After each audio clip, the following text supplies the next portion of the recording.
दोस्तों, हम सभी के लाइफ में कुछ ऐसे लोग होते हैं जो हमारा जीना मुश्किल कर देते हैं, जो सिर्फ खुद के बारे में सोचते हैं और हमें नीचा दिखाते हैं। वो हो सकता है कि आपके बॉस हो, आपके साथ काम करने वाले लोग, आपके रिलेटिव्स या आपके कुछ दोस्त। और जब भी हम ऐसे लोगों से डील करते हैं तो या तो हमारी लड़ाई हो जाती है या हम उन्हें कुछ कह नहीं पाते या फिर मिसअंडरस्टैंडिंग्स हो जाती हैं। हमें समझ ही नहीं आता कि कैसे रिएक्ट करें या रिस्पॉन्स करें। क्यों? क्योंकि या तो हमें खुद को या सामने वाले पर्सन को ह्यूमन बिहेवियर एंड नेचर का कोई आइडिया नहीं होता।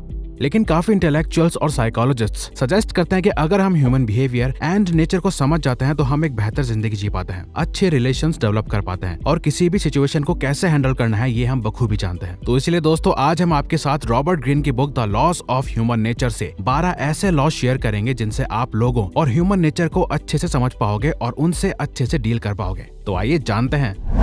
Number 1, the law of irrationality. बहुत से लोगों को इस बात का बिल्कुल अंदाजा नहीं होता कि उनके इमोशंस कैसे उनके एक्शंस और उनके डिसीजंस को कंट्रोल करते हैं और उनके यही इरैशनल इमोशंस उन्हें एक नेगेटिव और अनसक्सेसफुल इंसान बनाते हैं। वहीं दूसरी तरफ जिन लोगों का अपने इमोशंस पर कंट्रोल होता है वो सही डिसीजंस ले पाते हैं और बाकी लोगों से ज्यादा समझदार और सक्सेसफुल बन पाते हैं। रैशनल इमोशंस डेवलप करने से आप अपने इमोशंस पर काबू पा सकते हैं। आप ये पता लगा सकते हो कि आपके लिए क्या सही है और क्या गलत, आपको कब क्या बोलना चाहिए, क्या नहीं बोलना चाहिए और किसी बुरी सिचुएशन या किसी बड़े फेलियर में कैसे रिएक्ट करना चाहिए। ऑथर कहते हैं सबसे पहले आपको अपने इमोशंस पर पूरा कंट्रोल और एनालाइज करना सीखना होगा, तभी आप रैशनली सोच और बिहेव कर पाएंगे। तभी आप जिंदगी में उत्तेजित होकर गलत डिसीजन नहीं बल्कि रैशनल होकर सही डिसीजन ले पाएंगे। Number 2, the law of narcissism. Generally लोग आपस में कनेक्शन बनाने के लिए दूसरे के इमोशंस को समझने की कोशिश करते हैं, लेकिन वहीं दूसरी तरफ जो लोग नार्सिसिस्ट होते हैं वो कभी अपने सामने वाले को समझने की कोशिश नहीं करते। वो बस ये चाहते हैं कि सामने वाला उन्हें समझे या उनके अकॉर्डिंग एक्ट करे। एक नार्सिसिस्ट पर्सन वो होता है जो सिर्फ खुद को इंपॉर्टेंस देता है और खुद की एडमायरेशन में ही खोया रहता है। लेकिन वहीं जब आप सामने वाले की बातों के साथ एम्पैथाइज यानी कि सहानुभूति रखते हो, मतलब उनकी बातों को सुनकर आप समझ पाते हो कि वो कैसा फील कर रहे हैं, तो ऐसा करने से आप एक इमोशनली मैच्योर और एक लाइकेबल पर्सन बनते हो जिसके साथ बाकी लोग कंफर्टेबल फील करते हैं और हेल्दी रिलेशनशिप बिल्ड करते हैं जो आपकी लाइफ में बहुत हेल्प करता है। Number 3, the law of role playing. ज्यादातर लोग जैसा असल में फील कर रहे होते हैं वो कभी अपने एक्शन से वैसा नहीं शो करते। वो एक मास्क पहन के रखते हैं जिसमें उनकी असलियत छुपी रहती है और वो अपनी वही साइड दिखा रहे होते हैं जिसमें वो ज्यादा अच्छे लगते हैं। अपने आप को ज्यादा कॉन्फिडेंट, हम्बल और काइंड दिखाते हैं, जबकि अंदर से वो ऐसे होते नहीं। लेकिन लोगों के साथ रियल कनेक्शंस बनाने के लिए हमें इस मास्क के अंदर के इंसान को जानना चाहिए। इससे हम सामने वाले के बारे में भी कई सारी बातें समझ सकते हैं जो वो डायरेक्टली बोलकर नहीं कर रहे होते, लेकिन अपनी बॉडी से हिंट्स दे रहे होते हैं। जिसे समझने के लिए हमें लोगों की बॉडी लैंग्वेज नोटिस करनी चाहिए, उनके फेशियल एक्सप्रेशंस, उनके आवाज में चेंज, उनके hand gestures etcetera. Number 4, the law of covertness. लोगों को हमेशा उन्हीं चीजों का डिजायर होता है जो उनके पास नहीं होती। हमारे ब्रेन को न्यू एक्सपीरियंसेस बहुत पसंद होते हैं। जो काम उसने पहले कभी नहीं किया होता उसे करने के लिए और न्यू इन्फॉर्मेशन के लिए हमारा ब्रेन हमेशा बहुत क्यूरियस रहता है। लेकिन अगर इसे ऑलरेडी कोई इन्फॉर्मेशन मिल जाती है और उसके आगे कुछ नया नहीं मिल पाता तो उतनी जल्दी बोर भी हो जाता है। तो जब आप किसी के साथ होते हो तो अपने आप को पूरी तरह एक्सपोज मत करो, जिससे लोग आपके बारे में और जानने के लिए क्यूरियस हो जाएंगे। लेकिन जब आप एक खुली किताब हो तो लोग आपको जल्दी से पूरा पढ़ने के बाद बोर होना शुरू हो जाता है और एक लिमिट के बाद आपके पास कुछ नई बातें या एक्सपीरियंस नहीं होंगे उन्हें देने के लिए। इसीलिए अपने आप को एक मिस्टीरियस पर्सन की तरह रखो, लोगों की सुनो बट अपनी बातें या सीक्रेट्स ज्यादा शेयर मत करो, जिससे कि लोगों का क्यूरियस माइंड आपके बारे में और जानना चाहेगा और आपकी तरफ अट्रैक्ट होगा। Number 5, the law of short sightedness. ज्यादातर लोग अपनी आंखों से देखी हुई और अपने कानों से सुनी हुई बातों पर बहुत आसानी से भरोसा कर लेते हैं और प्रेजेंट मोमेंट में बहुत ज्यादा ओवर रिएक्ट करने लगते हैं बिना ये सोचे कि इसका असर उनके फ्यूचर पर पड़ सकता है। आपको उन लोगों से दूर रहना चाहिए जो अपने एक्शंस के लॉन्ग टर्म रिजल्ट्स के बारे में नहीं सोचते, जो हमेशा रिएक्टिव मोड में रहते हैं। ऐसे लोग आपकी सारी एनर्जी खत्म कर देते हैं और आपको अपने लॉन्ग टर्म विजन से भटका देते हैं। इसीलिए जब भी आप खुद को किसी प्रॉब्लम में पाएं तो सबसे पहले उस प्रॉब्लम से खुद को थोड़ा दूर कर ले और फिर उस प्रॉब्लम के बारे में सभी पर्सपेक्टिव से अच्छे से सोचें। किसी की भी बातों को एकदम से एक्सेप्ट या रिजेक्ट ना करें बल्कि पेशेंस रखें और प्रॉब्लम की रूट में जाकर सोल्यूशन निकालें।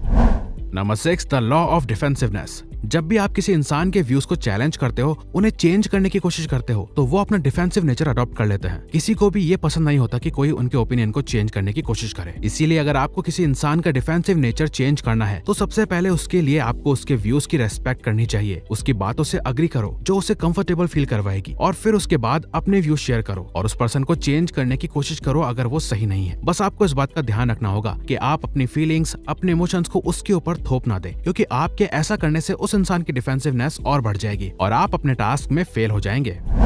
Number 7, the law of self sabotage. दुनिया को देखने और उसे समझने का हर इंसान का अपना अलग नजरिया होता है और हमारा एटीट्यूड ये डिसाइड करता है कि हम कैसा फील करते हैं। अगर हमारा एक फियरफुल एटीट्यूड है तो हमें हर सिचुएशन में नेगेटिव आउटकम से देखने को मिलेंगे। हम रिस्क लेने से खुद को रोकेंगे और अपनी मिस्टेक्स का ब्लेम दूसरों पर डालेंगे। जनरली ऐसे लोगों का माइंडसेट इतना नेगेटिव होता है कि वो अपने ही नेचर की वजह से अपने करियर और अपने रिलेशनशिप एक्सेट्रा को बहुत आसानी से खो देते हैं। लेकिन ह्यूमन एटीट्यूड बहुत फ्लेक्सिबल होता है। हम अपने एटीट्यूड को बदल सकते हैं अच्छे लोगों के साथ रहकर। हम उनकी कई बातों को समझकर अपने नेगेटिव एटीट्यूड को पॉजिटिव एटीट्यूड में बदल सकते हैं और अपने इस एटीट्यूड को चेंज करने की वजह से अपनी लाइफ को देखने के नजरिए को चेंज कर सकते हैं और पॉजिटिविटी को अट्रैक्ट कर सकते हैं, जिससे वही इंसान एक पॉजिटिव लाइफ जी सकता है।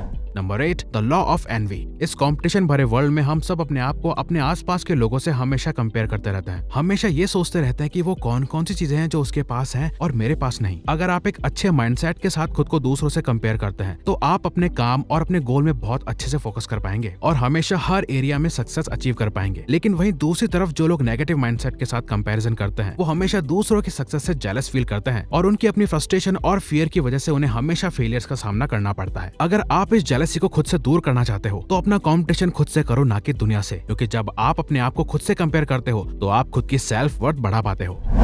Number 9, the law of aimlessness. हर इंसान ज्यादातर केसेस में अपने कॉन्शियस डिसीजन को सही समझते हैं। उसे लगता है कि जो फैसला वो ले रहा है वो सही है, लेकिन जरूरी नहीं कि हर बार जो फैसला आप लें वो आपके लिए सही साबित हो। किसी भी इंसान का डिसीजन गलत तब होता है जब उसके पास अपने फैसले को लेने के लिए कोई एम या कोई विजन नहीं होता। उसे पता ही नहीं होता कि ये डिसीजन उसके लिए कितना इंपॉर्टेंट है, उसकी लाइफ के पर्पस को फुलफिल करने में कैसे हेल्प कर सकता है, और फिर वो बिना सोचे समझे वो डिसीजन ले लेता है। इसीलिए हमेशा आपको कोई भी डिसीजन लेने से पहले अपने पर्पस को समझना बहुत जरूरी है कि हमारी लाइफ में एम क्या है, वो चाहे फाइनेंशियल फ्रीडम हो, बेटर हेल्थ या कुछ भी। जब हम अपने पर्पस के बेसिस पर एक्ट करते हैं तो हमें पता होता है कि हम किस रास्ते जा रहे हैं और हम अपने डिसीजन सही तरीके से लेना सीखते हैं।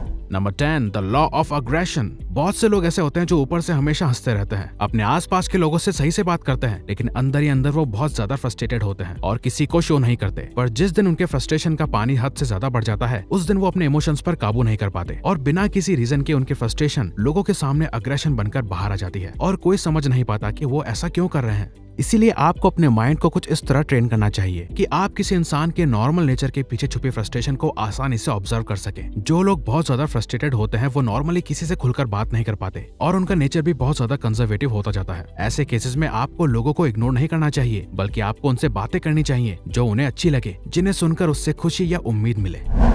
Number 11, the law of gender rigidity. हम सभी में मैस्कुलिन और फेमिनिन क्वालिटीज होती हैं। कुछ क्वालिटीज तो जेनेटिक होती हैं, बट मेनली हमारी अपब्रिंगिंग से फॉर्म होती हैं, जो हमारे नेचुरल कैरेक्टर का पार्ट बनती हैं। बट लोग इन क्वालिटीज को छुपाते हैं। जैसे आदमी अपनी सॉफ्ट साइड को हाइड करके रखते हैं, अपने आप को एक टफ और हार्ड नेचर का शो करते हैं, अपने इमोशंस को हाइड करते हैं। वही विमेन अपने आप को हमेशा सॉफ्ट नेचर का रखती है। अपने लिए स्टैंड लेना उन्हें अनकंफर्टेबल लगता है, वो अपनी टफनेस को हाइड करती है। ऐसा सब केसेस में नहीं होता, लेकिन मोस्टली केसेस में होता है। और ऑथर मेल और फीमेल के मोस्ट कॉमन बिहेवियर को सालों स्टडी करने के बाद ही कह रहे हैं। तो आपको भी दूसरों की मैस्कुलिन और फेमिनिन दोनों क्वालिटीज को देखना चाहिए और उनके इस कैरेक्टर के साथ कनेक्ट करना चाहिए, जिससे वो आपके साथ कंफर्टेबल फील करेंगे।